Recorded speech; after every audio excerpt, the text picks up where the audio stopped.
Good morning, viewers. Welcome to the IAS initiative brought to you by Classic KS and IAS Study Circle. This is your faculty Amoghavarsha R. Today, as usual, we'll be writing an answer. So, what is the question we'll be writing an answer to? We'll be writing about Gandhi. We'll be talking about Gandhian philosophy, Gandhian ethics, Gandhian principles. So this topic, Gandhiji, is a very hot favorite topic of examiners. In any examinations, may it be KS, IAS or any other competitive exams, every year you are bound to find one question or another about Gandhiji. Usually you will find where you can use the Gandhian principles in your examinations. If you are talking about IAS and KS mains, you can use them in your ethics paper, in your history paper or in your essay paper. If you are very unfortunate, in case the question on Gandhi doesn't come, you can always use the Gandhian philosophy or Gandhian principles to enrich your answer. So you will always be rewarded if you write Gandhian ethics. So let us take a question about Gandhian principles today. Let us see what is the question about. So this is the question. Gandhiji is dead, yet his teachings are immortal.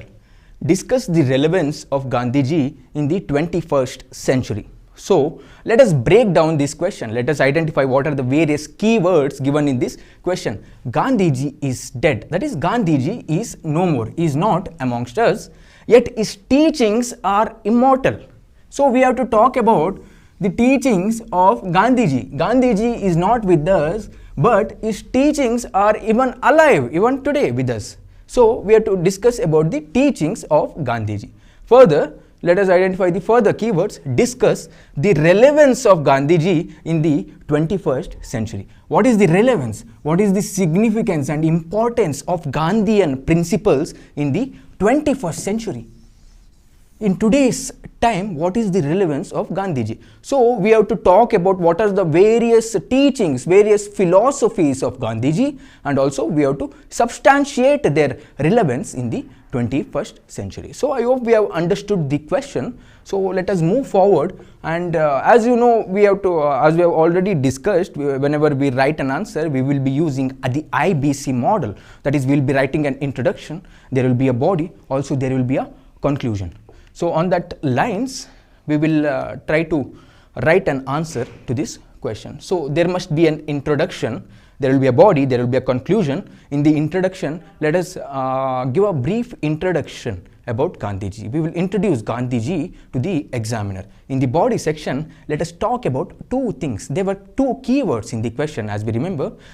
We had to talk about the teachings of Gandhiji and the relevance of teachings of Gandhiji in the 21st century. So in the body, we will be writing we will be making two divisions. We will be talking about teachings of Gandhiji, and also we will talk about the relevance of Gandhiji. Finally, in the conclusion, let us give a positive, we always give a positive conclusion to our answers. In this question, let us try to understand a world without Gandhiji. What would be the world in the absence of Gandhiji? So this will be the structure of our answer.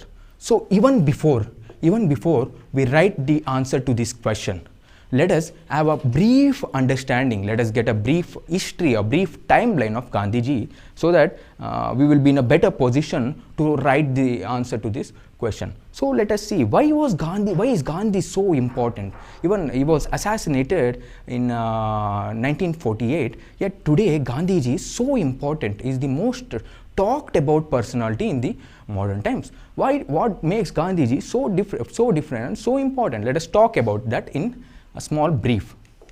So the importance of Gandhi lies in the fact that he shook these, he was a single man, he was just one person, yet he shook the entire British Empire through his ethics and intelligence. So let us write that down.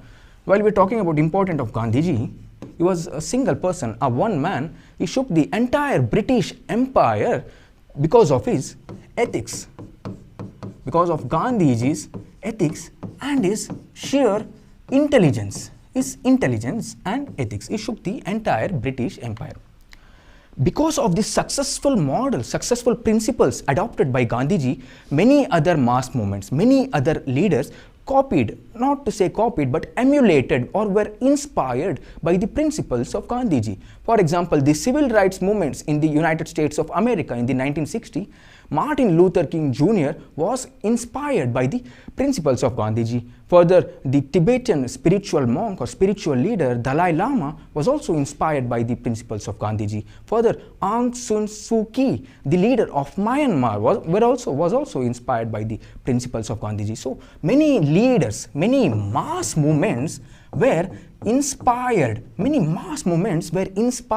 by the teachings or philosophies of Gandhiji. This makes Gandhiji very special. Further, Gandhiji was a very strong proponent of the principle of non-violence. He was a strong proponent of the principle of non-violence. Gandhiji very well understood that if you cannot be violent to the British, because British are having superior arms and ammunition, British will easily suppress the mass revolt. Therefore, he based his entire revolt, he based his entire independence campaign on non-violence. These things makes Gandhiji very special. It makes him very different from other personalities. So, after learning about the importance of Gandhiji, let us also understand a brief timeline, a brief history of Gandhiji, so that we'll be having a basic framework to write the answer. So let us make a timeline. Let us make a timeline and understand the life of Gandhiji. So Gandhiji was born on October 2nd, 1869. October 2nd, 1869 in a place called as Porbandar in Gujarat. So he was born in 1869. Then, after completing his law degree in England, he goes to South Africa to fight a law case of a person called as Dada Abdullah. So he'll go to South Africa in 1893. In South Africa, he will face severe racism and he will indulge himself in something called as Satyagraha movement. So he will become very famous in South Africa. He will help the Indians in South Africa to fight the racism through Satyagraha.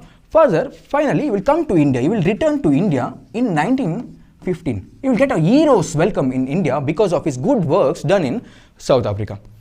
Then, in 1920, he will start something known as non-cooperation movement. He will begin the non-cooperation movement.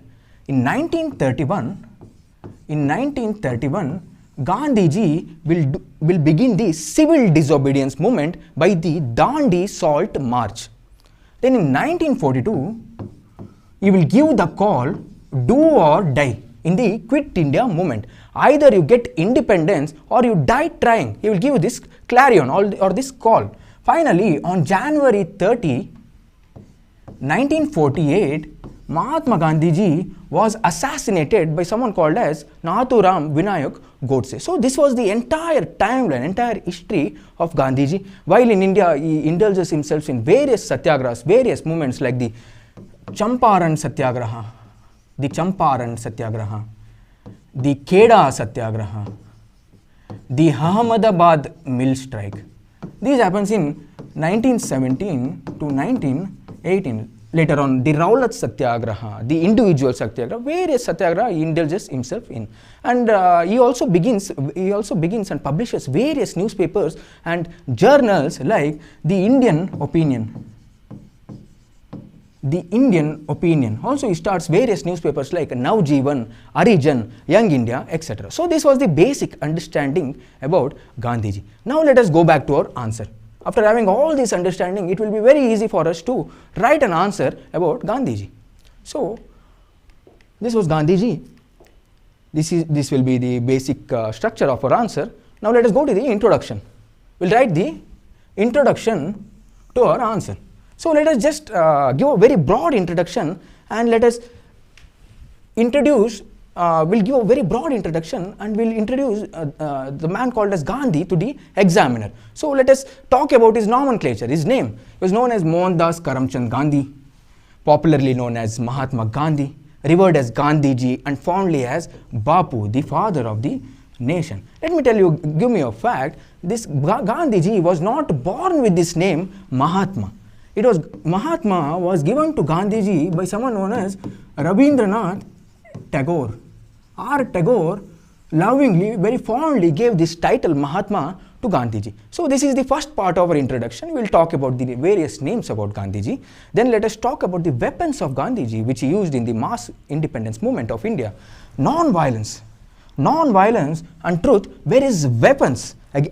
Weapons and a benevolent attitude. Benevolent attitude means a kind attitude, like he acted as a paternal figure to the mass Indians. So non-violence and truth, where is weapons? Where the weapons of Gandhiji. Mahatma Gandhiji is alive even today through his ideas both at the national and international level. So this will be a very broad introduction to our answer. Now let us move to the body of our answer. So let us understand what should be the structure of the body of our answer. So let us talk about teachings of Gandhiji in the body. So what are the various teachings of Gandhiji? He talked about cleanliness, he talked about education, he talked about truth and God, he talked about non-violence, be the change, ends and means. He talked about all these things. Let us understand all these teachings in very much detail. So the teachings of Gandhiji. Cleanliness is next to godliness. Gandhiji gave a lot of importance to cleanliness. Not only the external cleanliness, not only cleanliness of the environment, but also the internal cleanliness. Antaranga Shuddhi. He talked about internal cleanliness is important for human beings. So he vigorously supported cleanliness of both body, not only the body, but also the soul, internal cleanliness also. He believed that having a body, a clean body, is as important as having a clean mind. So Bapu says that when there is both inner and outer cleanliness, this is important. This is the key word here. One should have both inner and outer cleanliness. It approaches godliness. So he talked about cleanliness, and in fact, today's Swachh Bharat Abhiyan is also inspired from the teachings or philosophy of Gandhiji about cleanliness. Gandhi himself is indulging in the practices of cleaning the environment. So moving forward, he talks about education also. Education which does not mold the character is absolutely worthless. When Gandhiji is talking about education, he is not only talking about literacy, but he is talking about all-round development of an individual. So children should not be educated only for the sake of literacy. Literacy means just knowing reading and writing. That is not education. He talked about emphasis of children. He talked about children should be developed on 3 fronts. That is, development of children in body, in mind, and in spirit. Education should not just be a tool for earning money. He believed that well-rounded development of people can only result into the better society and a stronger nation. This was Gandhiji's philosophy about education. So Gandhiji says that by education I mean an all-round development of child and man in body, mind and spirit.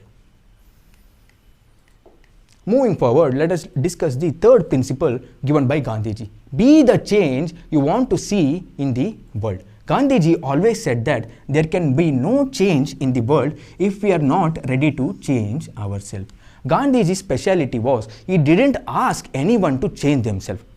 He didn't ask people to be truthful. Rather, Gandhiji himself showed that Gandhiji himself is truthful. He didn't ask people to be non-violent. He displayed that he himself was non-violent. That is the best way of teaching the people, by changing ourselves. So, be the change you want to see in the world.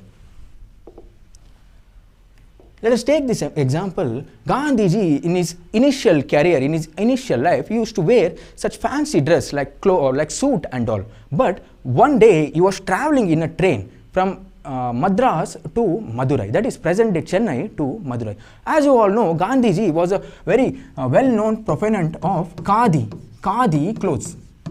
In fact, he used to, you might be familiar with that picture where Gandhiji is spinning Khadi in the charka. So, while traveling in this train, Gandhiji asked the poor people sitting in the train, he asked them, why don't you use Khadi? Wear Khadi clothes. Don't be dependent on foreign-made clothes which were importing from England. So, the people of the poor people sitting in the train said him that we are very poor to wear Khadi. Khadi is very expensive. Khadi is very expensive. We cannot afford that. So what did Gandhi do? Gandhiji shed his fancy clothes and he started wearing a loin and a dhoti and a shawl. So he started change from himself. This was the speciality of Gandhi. Moving forward, the next principle of Gandhiji is an eye for an eye leaves the whole world blind. So Gandhiji believed that violent actions will not lead you anywhere. It was very easy for the British to suppress the violent action. So he preached to be non-violent in nature. Non-violence was his principle. He believed in the power of dialogue and peaceful resolution of the differences. He always believed that he should bring the British to the table and convince them to give Indians independence. Moving forward, so Gandhiji says that an eye for an eye only ends up making the whole world blind. Truth is God. So talking about the religious principles or the religious beliefs of Gandhiji, Gandhiji was a very religious person.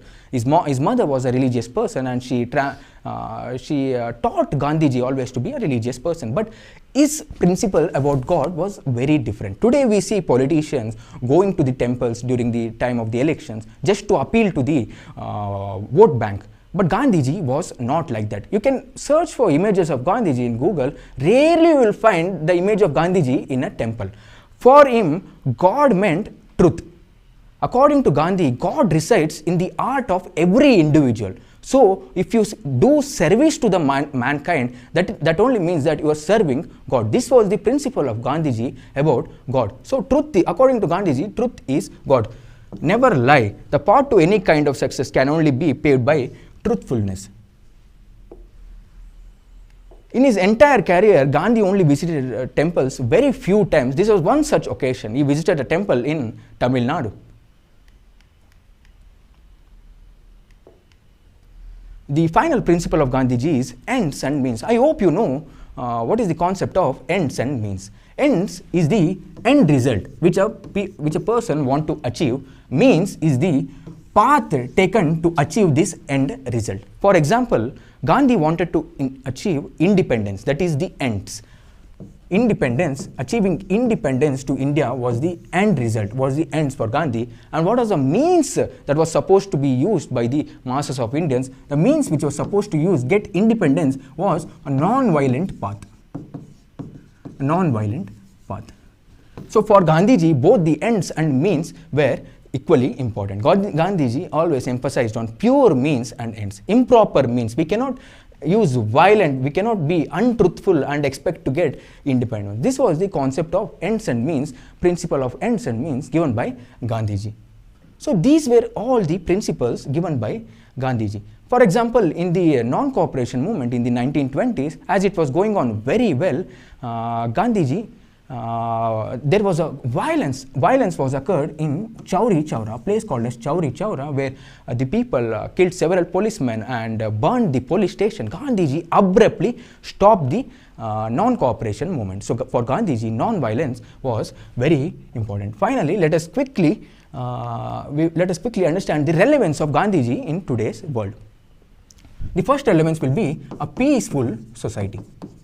A peaceful society. Today we are seeing there are several wars, violence occurring, communal riots occurring. Further, there are many terror organizations which is destroying our society, like the Al-Qaeda, ISIS. So in order to achieve a peaceful society, we must emulate the principles taught by Gandhiji. Second one is Gandhiji talked about women. Gandhiji was very much interested in women empowerment. He brought women who were sitting in homes to the streets to fight for the freedom of India. So Gandhiji said that India will be truly free when a woman can travel on the road during the midnight. So we are witnessing a lot of violence in the Indian society.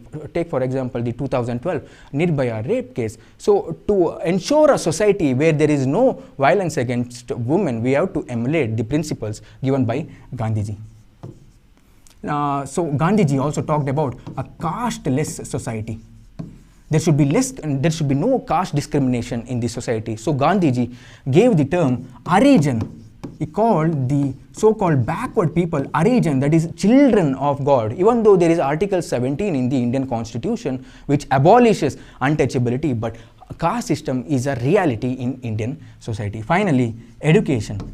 Today, our education system is flawed. It focuses only on rote learning, memorizing, not on transforming the individual. Because of this reason, none of our universities, you cannot find our universities in the top 100 global institutions ranking given by QS ranking. You cannot find any of our institution in the top 100. So we can the list goes on and on. We can use the principles of Gandhiji to solve almost all the problems of our society. This is the relevance of Gandhiji in the 21st century. Finally, let us conclude this answer by giving an conclusion. We can, what we talked about was, let us imagine a world without Gandhiji. We can conclude it like this. We cannot imagine a world without Gandhiji. Non-violence and truth are very important weapons to have a sustainable and peaceful society. We can conclude our answer like this. So, thank you for attending this session. We'll meet again in the next IAS initiative session. Thank you very much.